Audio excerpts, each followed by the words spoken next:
for a miracle. Welcome everybody to Guitar with Gavin. Hopefully that's the only time you have to hear me sing today. Probably not though. But if that's any indication of what song we're doing today, it is Waiting for a Miracle. This song was originally written by Bruce Cockburn in 1987. So I don't know how many times this was added to the Jerry Garcia Band playlist, but like I said, I'm going off of the May 20th, 1990 album. So far, this channel has just been the May 20th, 1990 Jerry Garcia live band album, or band live album. So, but I love this song, and I was looking at the other two songs that I have posted, and I was like, wow, those are both pretty slow songs. Let's try and speed it up a little bit. So, yeah, I chose this one. It's a pretty fun song. It's really exciting. It's also pretty simple. Definitely not as intense, I think, as some of the other ones. I believe we only have 4 or 5 chords once again.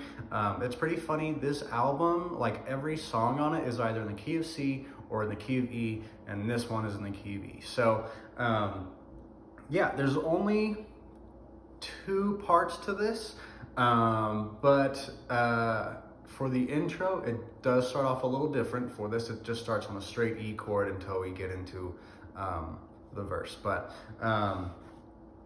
so I guess there's 3 parts, and then like I said, well, and just like in the other videos, we'll go over kind of Jerry's lead playing for it. But yeah, let's jump on in. Like I said, the song starts on E. Jerry just comes in and kind of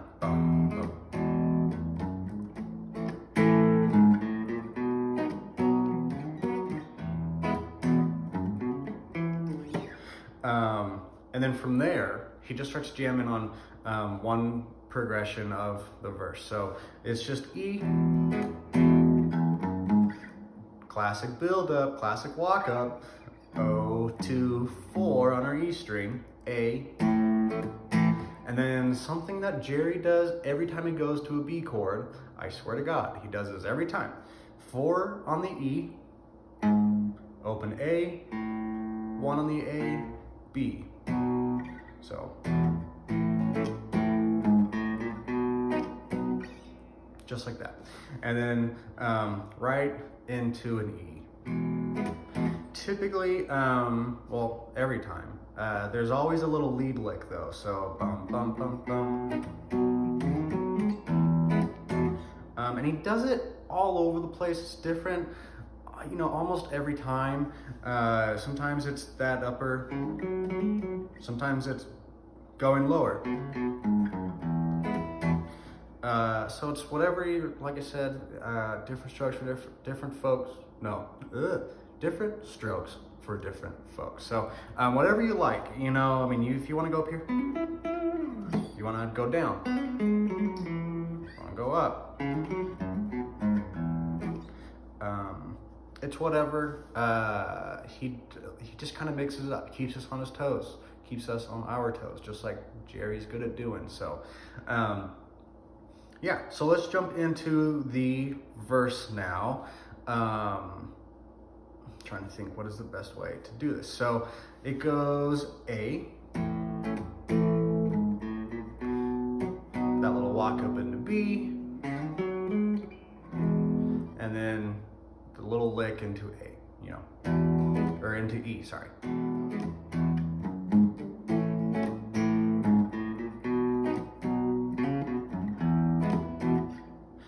And he does that twice. So A, B, E, A, B, E. And now the next time it's A. And I like to do a little run down into this chord. We're gonna go to an F sharp 7. Or you can do an F sharp. But either one, whichever one you think sounds best. But A, to an E. And I'm trying to think if there's any other important stuff to mention in that one. I don't think so. A, bum, bum, F sharp, to E, 2, 3, 4. Now we're gonna go to C sharp minor for 3 counts. 1, 2, 3. B for 1. So it's gonna be 1, 2, 3, B on the 4th beat, A, 2, 3, 4, B, 2, 3, 4 to E. I think I did that right. Let's see, so. Working and waiting for the night to come, and I'm waiting for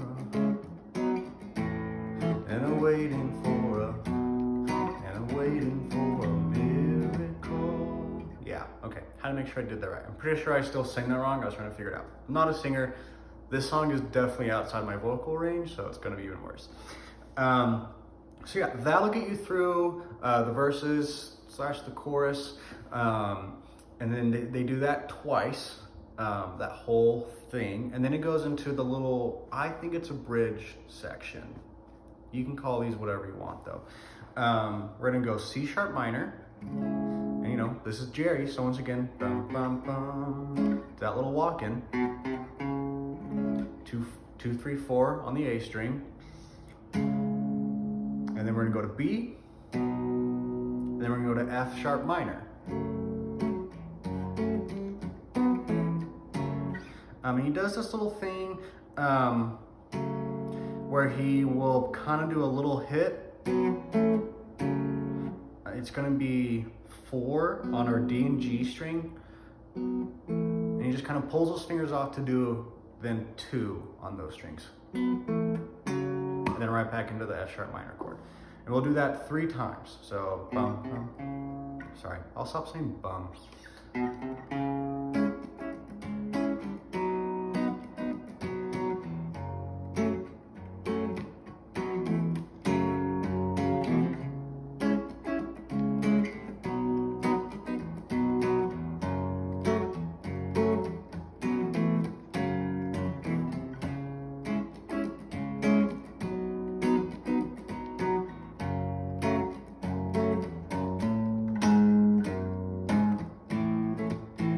So, on that 3rd time through, instead of kind of holding that F sharp, he goes 5 on the A, or 5 on the E, sorry, it's an A note. 4, 2, 4. Bum, bum, bum, bum. I said I stopped saying bum.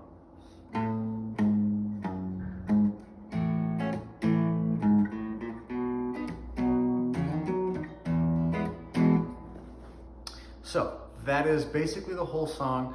I do want to talk about the E major when we're playing the verse, because it's actually, you hear it, and if you just start sitting there and playing E major, you're like, this doesn't sound right towards the end. So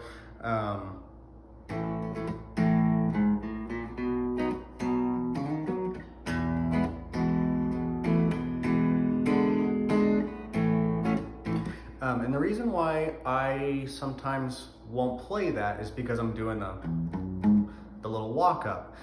But they're gonna do a little E sus4, which is just putting your pinky on the 2nd fret on the G string. And then he goes into an E7. And the way that I like to approach this, because it's interesting, it sounds like it's E7 and then it gets even more E7, if that makes sense. And I think it will when I explain this. So we're playing, we go the sus4, E major, and then we pull off our ring finger. So we have an open D string. That is a flat 7. So right there we have an E7. And then they're gonna play that. And then they're gonna put their pinky down on the 3rd fret of the B, which is another D note, another flat 7. So that's why I said it sounds, E7 and then even more E7. So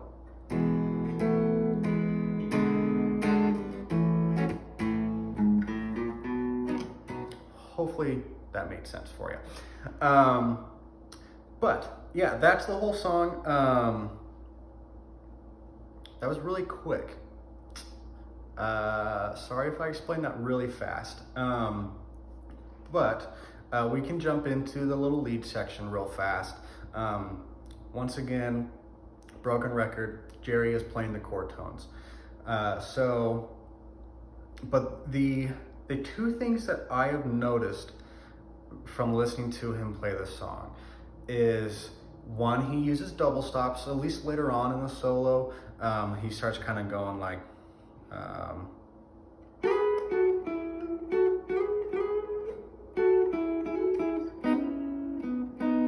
he doesn't do that exactly. I was just making up some double stops. Or like a,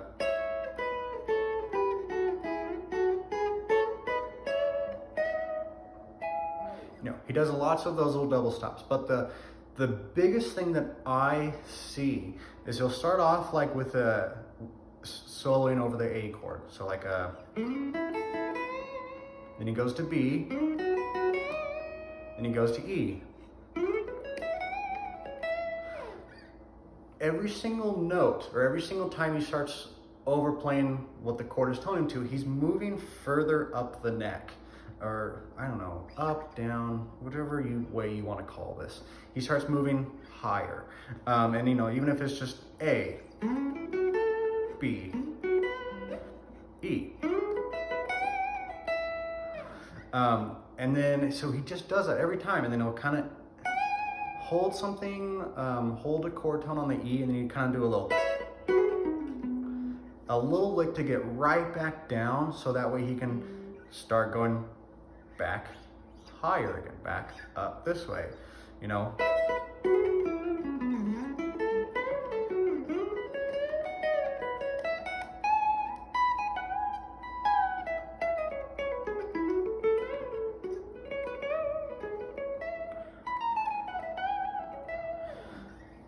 And so hopefully you could hear that, that he starts on the lower sounding notes for A, then he goes up a little bit for the B, then he goes up even more for the E. And then, like I said, just a quick little run or something. Like I said, the double stops he does.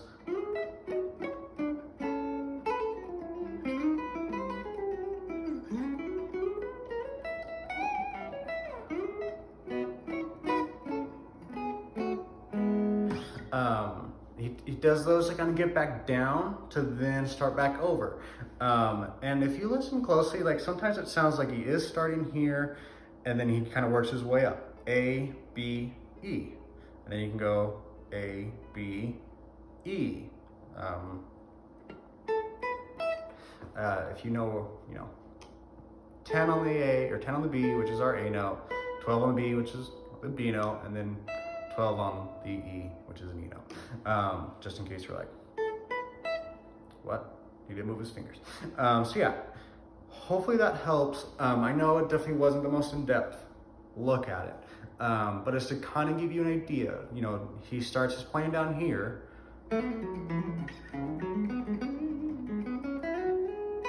and works his way up this way. So this one isn't necessarily too fancy. There's no real fancy chords, except for one. Good thing I thought about that. Our F sharp major, or the F sharp 7, which I'm pretty sure is an F sharp 7 now that I'm thinking about it. It's definitely an F sharp 7.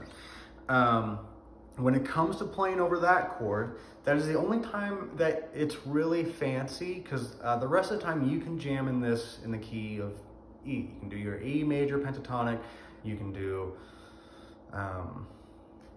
if you're still wondering what that is, if you're still kind of a more beginner, it's C sharp minor. Just make sure you focus on your E's a little bit more. But when it comes to that F7 chord,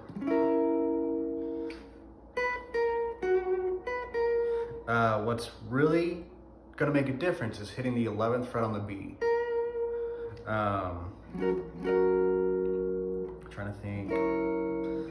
Yeah, that'll easily make the biggest difference. You can still hit that 13 or the 12 on the B too, to kind of give it that kind of sound as well. But that F sharp is the only time where you have to get a little fancy, since it is a 7. The 9th on the G is also going to make a really big difference. Or if you're down here still, it's going to be the 2nd on our D string, or the